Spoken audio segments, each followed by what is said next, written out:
China ने करारा जवाब दिया अमेरिका के स्टेबल कॉइन्स को, एक मास्टर स्ट्रोक खेला है। इस वीडियो को एंड तक जरूर देखेगा।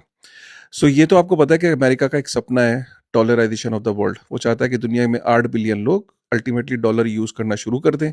जब वो डॉलर यूज करेंगे तो मतलब डॉलर मजबूत होगा तो मतलब अमेरिका हमेशा लीडरशिप पोजीशन में रहेगा, और अमेरिका चाहता है कि उसका वर्चस्व हमेशा तक बना रहे। क्या ये बात चाइना को, इंडिया को, ब्राजील को और देशों को, रशिया को क्या पसंद आएगी? नहीं। बट इस डॉलराइजेशन में बेसिकली उसको जो हेल्प कर रहा है वो स्टेबल कॉइन्स बहुत हेल्प कर रहे हैं। अमेरिका ने ये प्लान तो नहीं किया था, लेकिन अल्टीमेटली उसे 6-7 महीने 8 महीने बाद स्टेबल कॉइन्स की ग्रोथ देख के फिगर आउट हो गया कि यार ये तो बहुत ही अमेजिंग तरीका है, तो वेपन है एक तरीके का दुनिया को डॉलराइज करने का। अब स्टेबल कॉइन्स की एक मैसिव लेवल पे ग्रोथ आप देख ही रहे हो। अगर आप अकेली टेदर कंपनी को देखो, एक तो 186 बिलियन यूएस डॉलर का मार्केट कैप है आज की डेट में टेदर कंपनी का।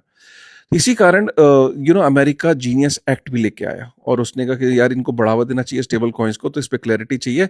चलो जीनियस एक्ट लेके आते हैं। लेकिन यही जीनियस एक्ट के अंदर एक ऐसी चीज वो छोड़ गए जिसका फायदा चाइना ने उठा लिया, और चाइना ने एक मास्टर स्ट्रोक खेल दिया।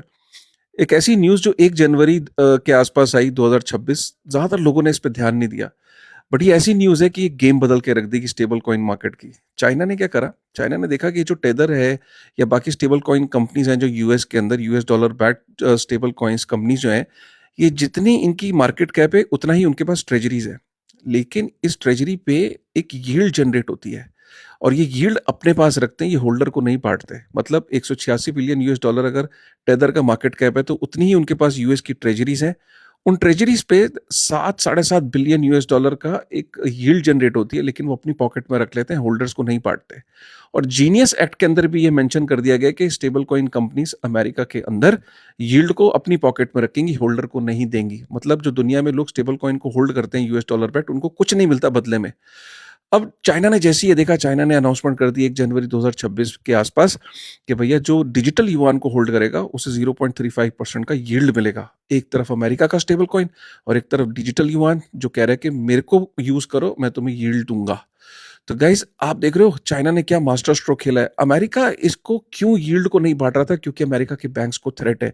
क्योंकि अमेरिका में अगर स्टेबल कॉइन्स पे यील्ड मिलने लग गई तो अमेरिका के बैंक्स कंगाल हो जाएंगे, क्योंकि लोग वहां से पैसा निकाल के स्टेबल कॉइन्स में डालना शुरू कर देंगे और अमेरिका के अंदर बैंकिंग इंडस्ट्री क्रैश कर जाएगी। तो अमेरिका के लिए करना ये बहुत मुश्किल है। आगे भी चाहे चाइना कर दे, लेकिन अमेरिका के लिए करना बहुत मुश्किल है।